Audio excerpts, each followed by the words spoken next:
Hello everyone, welcome back to another vlog of Desi to Videsi family. So guys, right now I am in the park. घर के सामने बहुत ही खूबसूरत सा एक पार्क है, वहाँ पर हम आए हुए हैं. एंड आप मेरे बैकग्राउंड में देख सकते हैं अयांश वहाँ पे कुछ बॉल के साथ खेल रहा था. Now he's going to Raj and Arshita भी है वहाँ पे. ये लोग यहाँ पे पार्क में खेल रहे हैं एंड मैं फ्री हूँ अभी, तो मैंने सोचा कि चलिए आप लोगों से बात की जाए. एंड तभी मेरे दिमाग में आया कि मेरे कुछ फ्रेंड्स हैं इंडिया में जो कि मुझसे हमेशा पूछते रहते हैं कि जब तुम इंडिया से नेदरलैंड्स गई तो तुम्हें कितना डिफरेंस लगा, क्या क्या चेंजेस मिले. तो मैंने सोचा कि चलो ये तो बहुत ही अच्छा टॉपिक है, क्यों ना इस पे एक ब्लॉग बनाया जाए और आप सब तक पहुंचाया जाए कि जब आप पहली बार यूरोप कंट्री में आते हो, नेदरलैंड्स आते हो, तो आपको कितना डिफरेंस देखने को मिलता है कंपैरिजन टू इंडिया. तो बस आज इसी टॉपिक पे बात करेंगे. एंड साथ में मैं आपको याद दिला दूँ कि please don't forget to subscribe to my channel which is Desi to Videsi Family. साथ में आप मेरे वीडियोस को लाइक करें. Guys, you always forget to like my videos. अगर आपको पसंद आता है तो प्लीज़ लाइक करें. एंड साथ में आप कमेंट करके बताएं कि आपको मेरे ब्लॉग्स कैसे लगते हैं. एंड हमारा इंस्टाग्राम हैंडल है देसी टू विदेसी फैमिली, आप उसको भी फॉलो कर सकते हैं.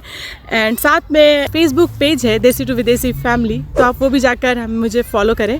So guys, let's start this video. तो इस वीडियो में मुझे जो पहला टॉपिक ध्यान में आता है वो है वेदर कंडीशंस. तो ये बहुत ही इंपॉर्टेंट टॉपिक है मेरे लिए, बिकॉज़ अगर मैं आपको बताऊं तो जब मैं पहली बार आई थी इंडिया से यूरोप, तब जनवरी का टाइम था. एंड ओ माय गॉड, इतनी ज़्यादा ठंड थी कि ऐसा फील हो रहा था जैसे हवा जो है आपके स्किन को चीरते हुए जा रही हो. सो बहुत ज़्यादा ठंड थी और बर्फ़ भी गिर रहा था. तो तब मुझे लगा कि इतनी ज़्यादा ठंड तो इंडिया में कभी नहीं देखा मैंने.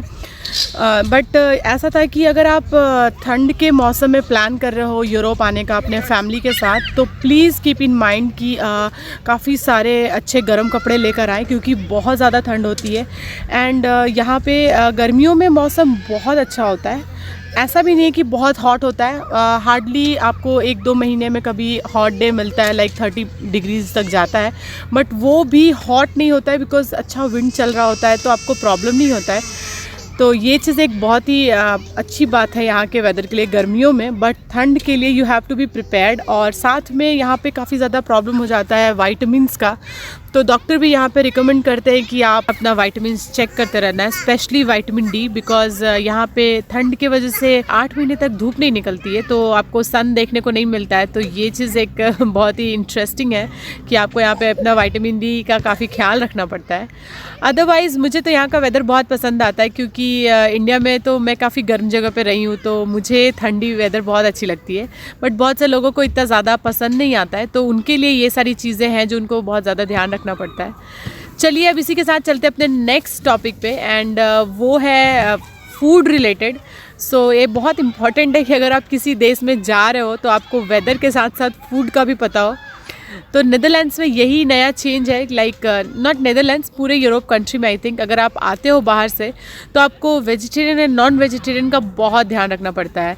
यहाँ पे लोग वेजिटेरियन खाना मतलब चिकन. और look, Ayansh is there in the background playing. Oh, I think वो थक गया खेलते खेलते. You tired, Ayansh? Yeah. Oh, he's tired. Okay, so आपको अपने फूड का ध्यान रखना पड़ता है. लाइक वेजिटेरियन फूड यहाँ पे लोग चिकन को भी कंसिडर करते हैं, एग को भी और फिश को भी.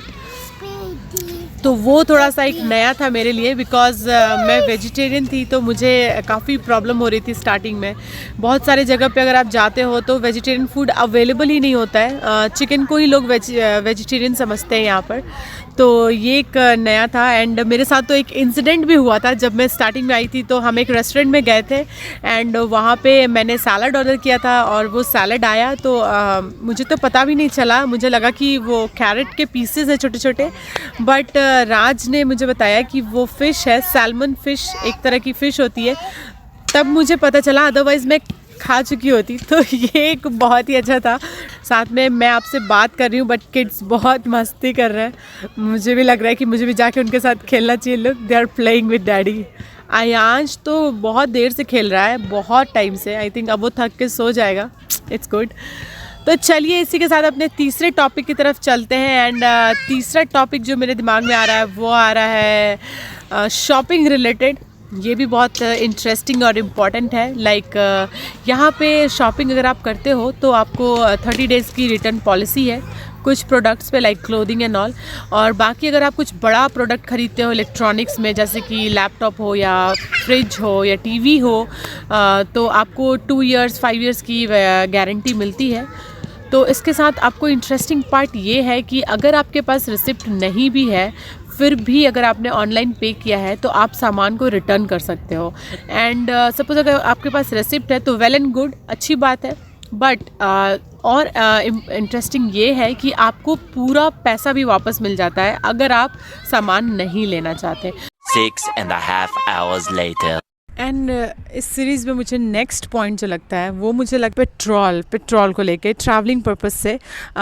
सपोज़ अगर आपको कहीं लॉन्ग ड्राइव पे जाना है तो नीदरलैंड्स आने के बाद you have to keep this in mind कि आप पेट्रोल के दाम पहले से ही ऑनलाइन सर्च कर लो, ताकि जब आप कभी भी पेट्रोल भराने के लिए जाओ तो आपको ऐसा कोई झटका ना लगे कि प्राइस के दाम इतने ज़्यादा कैसे हो गए। क्योंकि यहाँ पे क्या होता है कि कभी कभार अगर आप को मैं बताऊँ तो अगर आप सिटीज़ में भराते हो फिर तो ठीक है, बट अगर आप सिटी के बाहर जाते हो एंड आप हाईवेज़ पे जाकर पेट्रोल भराते हो तो वो थोड़ा कॉस्टली हो जाता है, नॉर्मल प्राइसेस से ज़्यादा दाम होता है।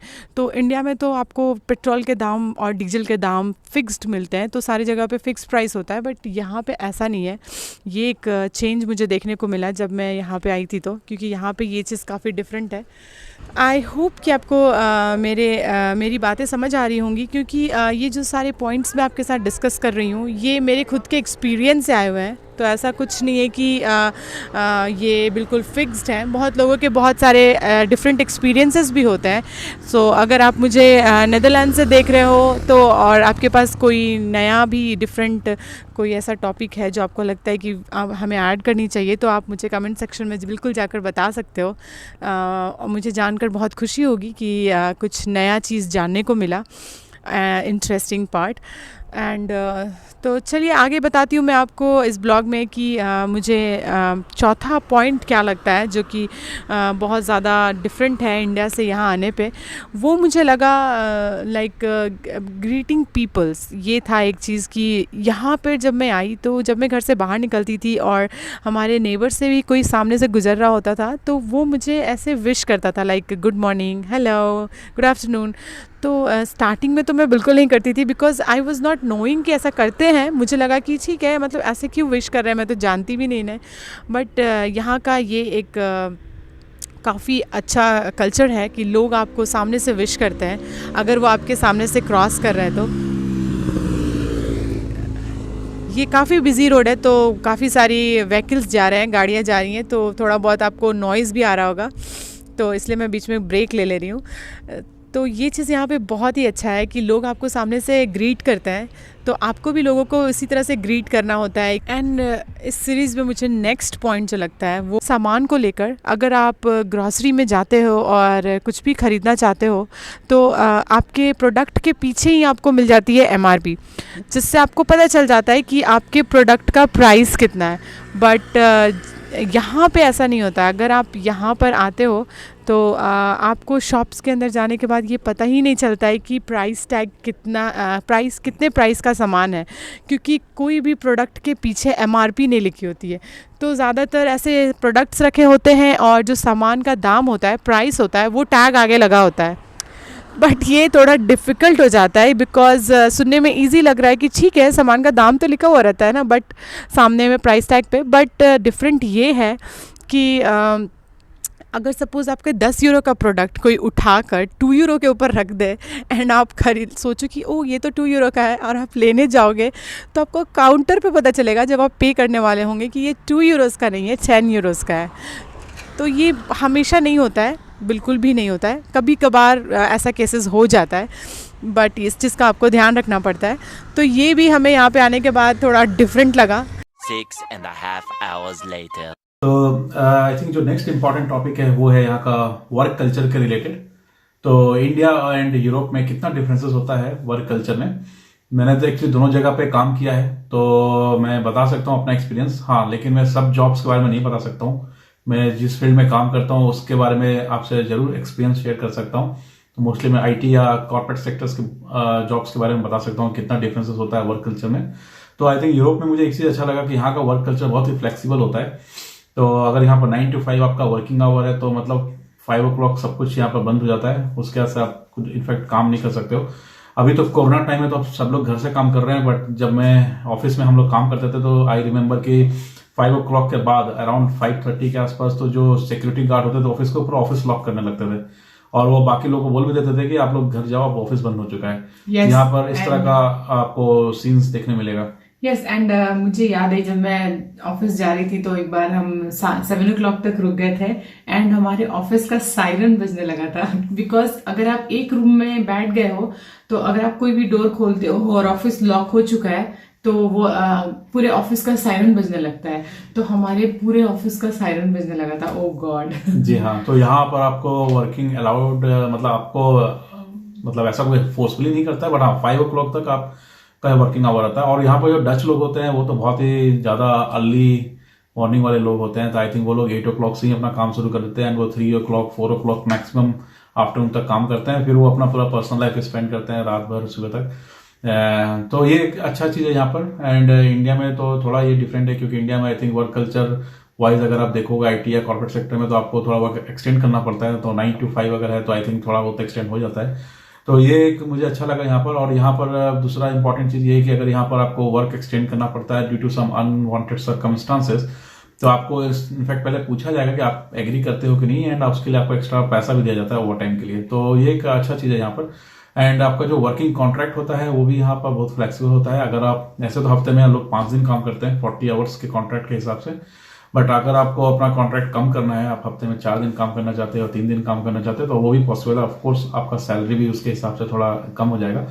बट यहाँ पर ये सब चीजें बहुत ही फ्लेक्सिबल है। तो आपको in compare to India, at least मेरे ओपिनियन में, तो मुझे यहाँ का वर्क एनवायरमेंट और कल्चर थोड़ा ज्यादा बेटर लगा। और अगर हम बात करें यहाँ पर इक्वालिटी ऑफ जॉब्स की, तो यहाँ पर जॉब इक्वालिटी बहुत अच्छा है। अगर आप आईटी में काम करते हो, फॉर एग्जांपल कॉर्पोरेट सेक्टर में हो, या फिर आप किसी बैंकिंग में काम करते हो, नॉन टेक में हो जैसे रिसेप्शनिस्ट हो, या आप किसी होटल में हो, आप वहां भी रिसेप्शन का काम कर रहे हो, या फिर आप नॉर्मल स्वीपर हो, प्लम्बर हो, इलेक्ट्रिशियन हो, तो आप में कोई डिफरेंसेस नहीं है आपके वर्क कल्चर में।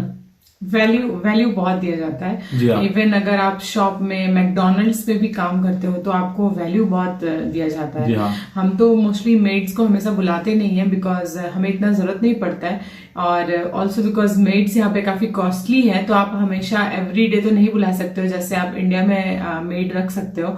तो हम कभी कभार बुलाते हैं, बट उसके लिए भी आपको ऐसा नहीं है कि आपको शाम को चाहिए तो आप सुबह बोलो कि क्या तुम शाम को आ सकती हो, ऐसा नहीं है। या फिर आ सकते हो, यहाँ पे मेड लड़के भी होते हैं, तो बट आपको अपॉइंटमेंट लेना पड़ता है प्रॉपर कि कब तुम फ्री हो। तो वो जो भी मेड है वो खुद ही बताते हैं कि मैं फ्राइडे आ सकती हूँ या सैटरडे इस टाइम पे आ सकती हूँ, तो आप उसको उस टाइम पे ही बुला सकते हो अपॉइंटमेंट के साथ। जी हाँ, और यहाँ पर आपको प्लम्बर भी अगर आपके घर में आता है तो वो आप एक्सपेक्ट कर सकते हो वो एक BMW या मर्सिडीज कार में भी आ रहा होगा। हाँ, तो यहाँ पर नॉर्मल लाइफ भी आदमी अच्छा जीता है, जो भी जैसा भी आप प्रोफेशन में रहते हो। तो ये था I think work culture and jobs के बारे में। एंड मेरे ख्याल से अभी जो नेक्स्ट मुझे इम्पोर्टेंट टॉपिक लगता है वो I think spending and saving related. हाँ, ये चीज काफी इंटरेस्टिंग है यहाँ पर, क्योंकि जो डच लोग होते हैं, जो नीदरलैंड्स के लोग हैं, वो जितना सेव करते हैं उतना ही वो स्पेंड भी करते हैं। लाइक उनको एक लग्जरी लाइफ जीने की आदत होती है। तो इंडिया में मोस्टली लाइक पेरेंट्स बच्चों के पढ़ाई और शादी के लिए पैसे जमा करते हैं, तो वो चीज यहाँ पे नहीं है। फॉर सम इंस्टेंस है थोड़ा बहुत, बट बहुत सारे जो डच होते हैं वो बिल्कुल इसमें बिलीव नहीं करते हैं, क्योंकि जो बच्चे भी हैं वो भी 18 इयर्स प्लस होने के बाद घर से बाहर निकलते हैं। एंड इवन यहाँ पे 14 इयर्स के भी लोग जो हैं, लड़के जो लड़कियां हैं, वो जॉब करते हैं शॉप्स में, आवरली रेट पे पैसे मिलते हैं। तो वो लोग खुद का सेल्फ डिपेंडेंट बनने लगते हैं, तो वो खुद कमा के खुद ही वो अपने पढ़ाई का पैसा जमा करते हैं। तो जो पेरेंट्स होते हैं वो पैसे सेव करते हैं, बट किड्स के वर्ल्ड टूर के लिए वो जमा करते हैं मोस्टली। जितना मैंने अपने डच फ्रेंड्स से सुना है तो वो लोग ऐसा बताते हैं कि वो पैसे जमा करते हैं बट उनके जो बच्चे होते हैं उनके वर्ल्ड टूर के लिए, ना कि शादी और स्टडीज के लिए, क्योंकि वो उनके लिए तो खुद सेल्फ डिपेंडेंट है, उनको वैसा बनाया जाता है। तो ये चीज बहुत अच्छा है। और यहाँ पर आपको जो स्कूलिंग होता है वो बिल्कुल फ्री रहता है, तो आपको 18 इयर्स तक स्कूलिंग के बारे में सोचना नहीं है, तो आपको एजुकेशन में कोई यहाँ पैसा नहीं लगता है। इवन स्कूल ड्रेस भी नहीं होता है। स्कूल ड्रेस भी नहीं होता है, एंड प्लस आपको हायर एजुकेशन में लगता है, वो भी आपको स्कॉलरशिप मिल गया तो कम पैसे में हो जाता है। तो ये सब बेनिफिट्स यहाँ पर अच्छा है। और दूसरा आपका पेंशन यहाँ पर जमा होता है, तो आप किसी भी जॉब प्रोफेशन में हो, यहाँ पर पेंशन सेंट्रल गवर्नमेंट के पास ही रहता है। जब आप एक सर्टन एज पहुंच जाते हो, आप रिटायर हो जाते हो, तो वो आपका पेंशन रिलीज करने लगते हैं, तो आपको एज जितना आपको सैलरी आता था उससे थोड़ा कम ही आपको पेंशन आना शुरू हो जाता है। तो आपका ओल्ड एज में भी टेंशन यहाँ नहीं रहता है आपको, आई मीन फाइनेंशियल वाइज, तो वो आपका गवर्नमेंट टेक केयर करती है। बट दूसरा है कि अगर आप यहाँ पर अनएम्प्लॉयड हो जाते हो ड्यू टू सम रीजंस, तो आपको गवर्नमेंट उसके इसमें अनएम्प्लॉयमेंट कुछ आपको कंसेशन भी दिया जाता है, कुछ अमाउंट ऑफ मनी आपको दिया जाता है, एंड साथ में आपको जो भी आपका स्किल्स के हिसाब से जॉब है वो भी आपको दिया जाता है कि आप जाकर वो जॉब करना शुरू करो। करेक्ट। तो इस मामले में यहाँ पर चीजें काफी अच्छे बनाए गए हैं चीजों को, मे बी पॉपुलेशंस के चलते भी, क्योंकि ऑब्वियसली नीदरलैंड्स का पॉपुलेशन बहुत कम है। यस। तो चीजें भी यहाँ पर रिसोर्सेज भी बहुत ज्यादा अवेलेबल है। और अब ये ब्लॉग बहुत लंबा होते जा रहा है, तो इसी के साथ हम इस ब्लॉग को अब यहीं पर एंड करते हैं। करेक्ट। आई होप कि आपको आज का ब्लॉग हमारा पसंद आया होगा, एंड अगर आपको पसंद आता है तो please like our videos, and इसी के साथ हम मिलते हैं आपसे अपने अब अगले ब्लॉग में। चलिए, तब तक के लिए बाय।